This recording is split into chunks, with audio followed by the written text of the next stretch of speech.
Hello everyone, welcome again to Suryavanshi commerce classes. मित्रांनो, आज आपण इश्यू ऑफ शेअर्सबद्दल जाणून घेऊया. इश्यू ऑफ शेअर्सचा प्रॉब्लेम कशा पद्धतीने सॉल्व्ह करतात ते आपण बघू.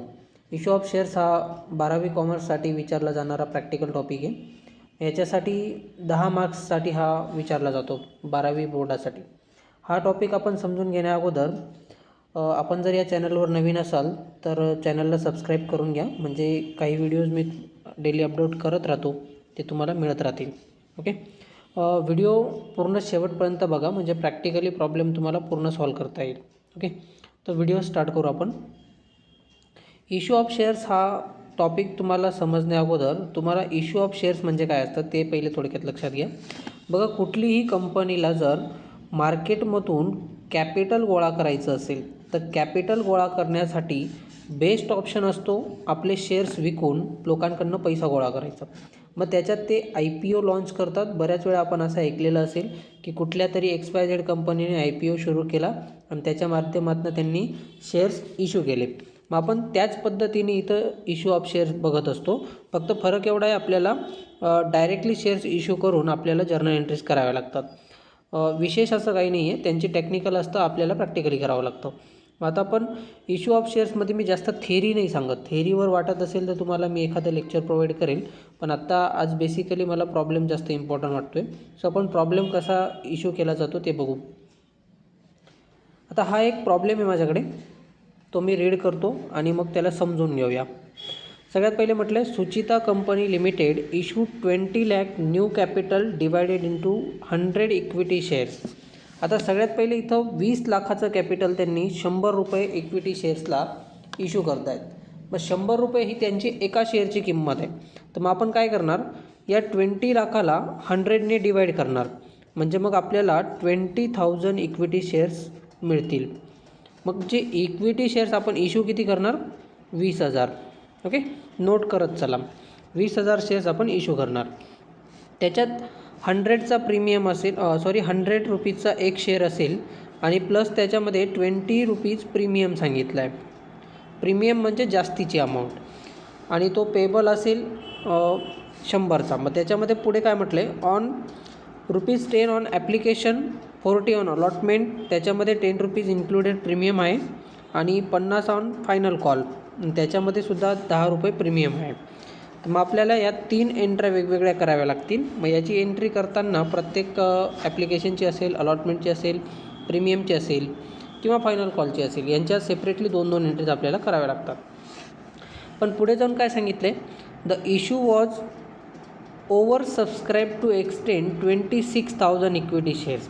बघा, आपण इश्यू केले 20,000 इक्विटी शेअर्स, पण मार्केटमधनं लोकांनी त्याला परचेस करताना जास्त प्रेफरन्स दिला, त्याच्यामुळे 26,000 परचेस झाले. म्हणजे ओव्हर सबस्क्रिप्शन, म्हणजे जास्ती शेअर्स परचेस करून टाकले लोकांनी. मग यावेळेस कंपनीकडे पैसा जास्त येऊन जातो.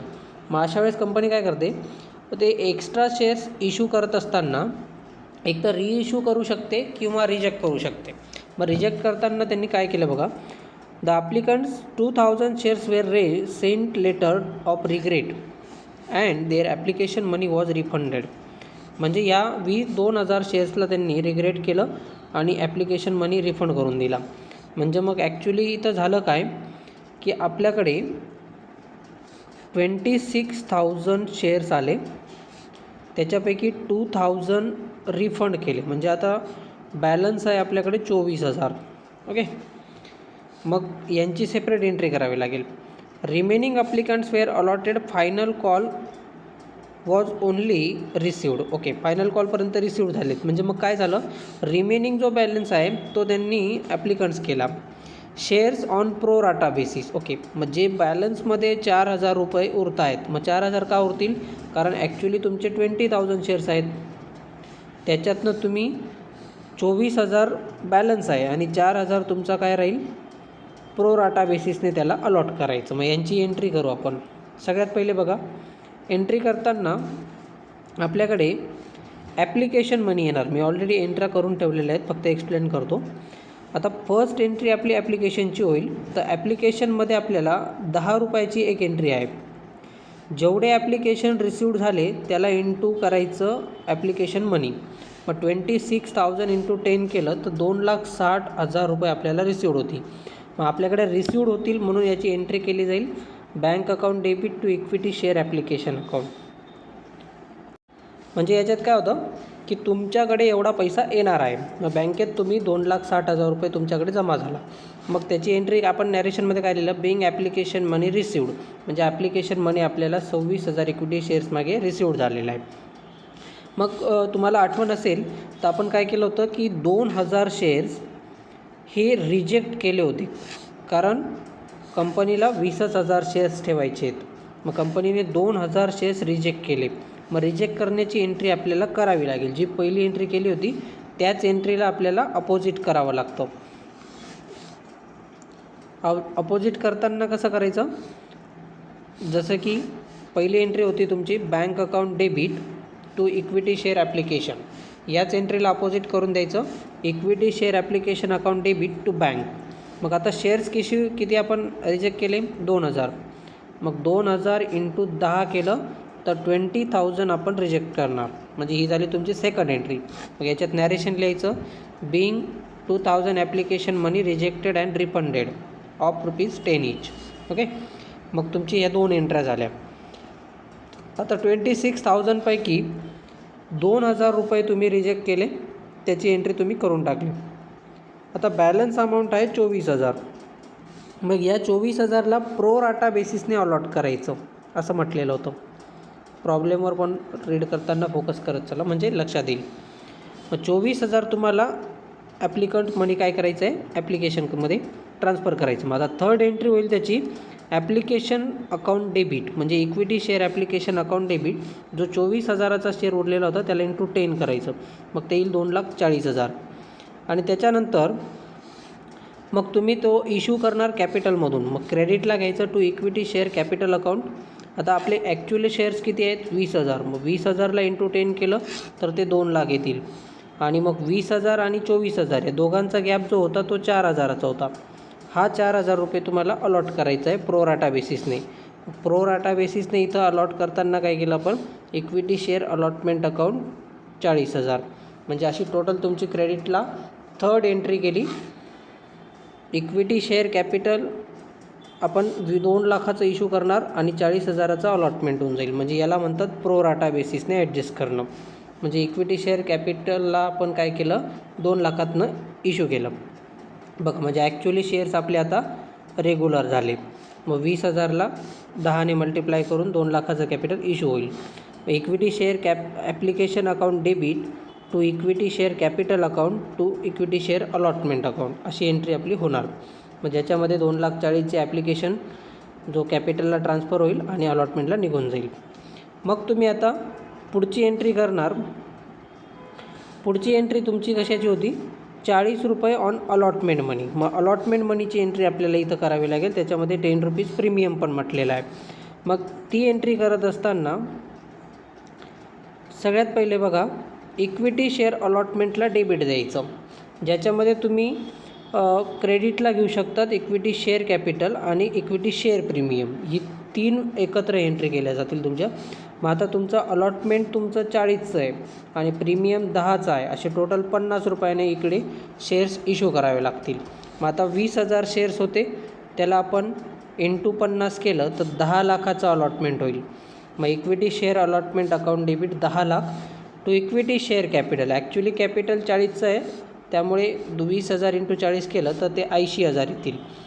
8,00,000 येतील. मग 40 इंटू 20,000, मग इक्विटी शेअर कॅपिटल 8,00,000चं होईल आणि तुमचे जे 10 रुपयाने प्रीमियम जाईल, मग त्याला इक्विटी शेअर प्रीमियम 2,00,000 रुपये होतील. ओके. म्हणजे अशी टोटल एंट्री झाली तुमची. Equity share allotment account debit 10,00,000, equity share capital account 8,00,000 आणि इक्विटी शेअर प्रीमियम 2,00,000.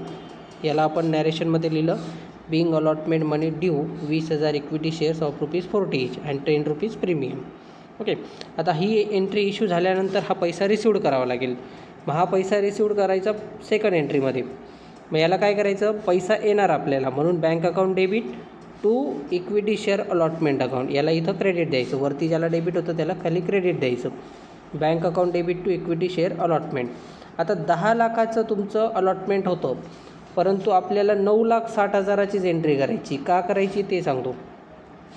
तुम्ही प्रोराटा बेसिसने 40,000 रुपये अलॉटमेंट केलं होतं ऑलरेडी, जे तुमचं क्रेडिटला आहे बघा. आता डेबिटचा बॅलन्स क्रेडिटमधून कमी होऊन जातो. मग क्रेडिटला ऑलरेडी तुमच्याकडे 40,000 रुपये आलेले आहेत. एक्स्ट्रा पैसे आपल्याकडे बँकेत जमा आहेत. मग जे पैसे जमा आहेत ते पुन्हा भेटणार नाहीत. म्हणून इथं अलॉटमेंट मनी 10 लाखातनं हे 40,000 मायनस करून घ्यायचे, जे क्रेडिटचे होते. Debit minus credit. मग 10 लाखातनं 40 गेले तर आत्ता आपल्याला ॲक्च्युअल 9,60,000च रिसीव्ह करावे लागतील. नॅरेशन लिहिताना आपण हेच लिहिणार, being allotment money received 20,000 equity shares of ₹40 each and ₹10 premium. Okay. त्याच्यानंतर मग आपण नेक्स्ट एंट्री करणार. प्रॉब्लेममध्ये बघू पुन्हा काय म्हटलेलं आहे. मग अलॉटमेंटनंतर फायनल कॉल रिसीव्ड झालेला आहे. मग ₹50चा फायनल कॉल आहे. मग याची एंट्री करावी लागेल आणि त्याच्यामध्ये पण प्रीमियम ॲड आहे. मग याची सेपरेट एंट्री होईल. ती 6 नंबरची एंट्री बघा. मग equity share final call account debit to equity share capital to equity share premium. आता इथं 20,000 शेअर्सला आपण 50चा फायनल कॉल आणि प्लस 10 प्रीमियम असे 60 रुपयाने एकत्र करणार. मग 60 × 20,000 मग ते 12 लाख येतील. Equity share final call account debit 12 lakh आणि क्रेडिटला जातील इक्विटी शेअर कॅपिटल 10 लाख, कारण 50चा असल्यामुळे 50 × 20 करायचं तर मग ते 10 लाख येतील. आणि जो प्रीमियम होता तो सेपरेटली 2 लाखाचा क्रेडिटला दाखवायचा. मग ही तुमची नॉर्मल एंट्री होईल. Equity share final call account debit equity share to equity share capital to equity share premium अशी सेपरेट एंट्री होते. ओके. मग याच्यात पण तुम्ही नॅरेशन दाखवणार की फायनल कॉल मनी ड्यू आहे 20,000 इक्विटी शेअर्सने आणि 10 रुपये प्रीमियम सकट. आणि मग याच्यावरनं तुम्ही पैसा रिसिव्ड करायचा. मग जे 12 लाख रुपये तुमचं घेणं बाकी आहे, आता याचा प्रोराटा संबंध काही नाही आहे, त्यामुळे सेपरेट अमाऊंट येऊन जाईल. मग bank account debit to equity share final call, जो पैसा तुम्ही ड्यूजमध्ये दाखवत होते तो आता रिसिव्ड करायचा. मग रिसिव्डची एंट्री तुम्हाला काय होईल, bank account debit to equity share final call ही लास्ट एंट्री होईल. मग याच्यात पुन्हा तुम्ही 12 लाख रुपये रिसिव्ड दाखवणार. ड्यूच्या जागेवर फक्त रिसिव्ड येईल. तुमचं नॅरेशन चेंज होऊन जातं.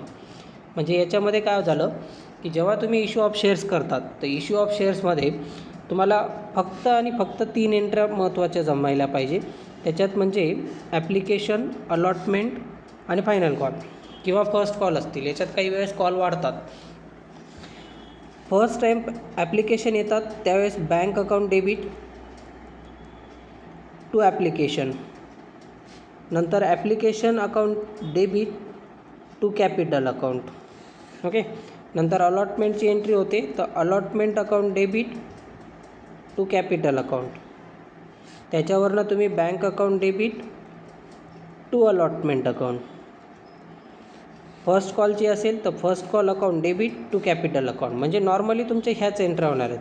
ॲप्लिकेशनच्या वेळेस फर्स्ट टाईम पैसा येत असतो म्हणून बँकेची एंट्री पहिले होते आणि बाकीच्या वेळेस तुम्हाला पैसा इश्यू करावा लागतो आणि मग रिसिव्ड होतो म्हणून पैसा नंतर होतो. बँकेची एंट्री नंतर होते. ओके. आय होप तुम्हाला अंडरस्टँड झालं असेल. ओके. काही डाऊट असेल तर मला सांगा तसं. ओके. पुन्हा एकदा आपण सगळे एंट्रीज ओव्हरव्ह्यू करून घेऊ म्हणजे तुम्हाला पुन्हा लक्षात येईल.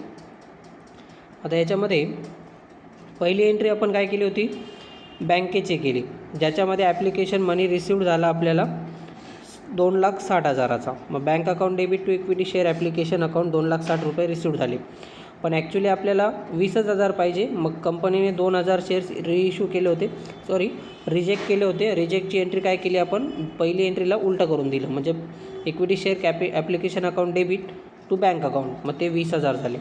मग थर्ड एंट्रीला आपण काय केलं की ॲप्लिकेशन मनी आपण इक्विटी शेअर कॅपिटलला ट्रान्सफर करतो. मग तो ट्रान्सफर केला आणि त्याच्याबरोबरच आपण अलॉटमेंटचे 40,000 रुपये प्रीमियम अलॉटमेंटला दाखवून दिले कारण ते एक्स्ट्रा होते. तर ती अलॉटमेंटची एंट्री होऊन गेली. म्हणजे असे 3 एंट्र्या झाल्या, equity share application account debit, equity share capital आणि इक्विटी शेअर अलॉटमेंट. त्याच्यानंतर मग तुम्ही अलॉटमेंटची एंट्री केली. अलॉटमेंटच्या एंट्रीला होते 40 रुपये आणि प्लस प्रीमियम 10. मग equity share allotment account debit to equity share capital to share premium 10 lakh डेबिटला दाखवले, 8 लाखाचं इश्यू केलं आणि 2 लाख प्रीमियम होता. त्याच्यानंतर मग त्याच्यातला तो पैसा रिसिव्ड झाला bank account debit to equity share allotment. 10 lakh रुपये रिसिव्ड व्हायला पाहिजे होते, पण 40 ऑलरेडी भेटलेले. मग 10 - 40 केले तर 9,60,000 रुपये, 60,000 रुपये आपण रिसिव्ड केले. आणि मग नंतर फायनल कॉलची एंट्री केली. फायनल कॉलच्या एंट्रीमध्ये काय केलं की आपल्याला जो 50 रुपयाचा फायनल कॉल होता आणि 10ची प्रीमियम होता, अशी एकत्र एंट्री दाखवली. मग equity share final call account debit 12 lakh दाखवले, इक्विटी शेअर कॅपिटलला 10 लाख दाखवले आणि इक्विटी शेअर प्रीमियम 2 लाखाचा दाखवला. आणि मग लास्टला हा जो 12 लाख रुपये दाखवलेला आहे ड्यू, तो रिसिव्ड झाला. ओके. मग bank account debit to equity share final call account. Okay. सगळ्यांना समजलं असेल तर सांगा मला नक्कीच. पुन्हा भेटूया नंतरच्या पुढील टॉपिकमध्ये. ओके. थँक्यू.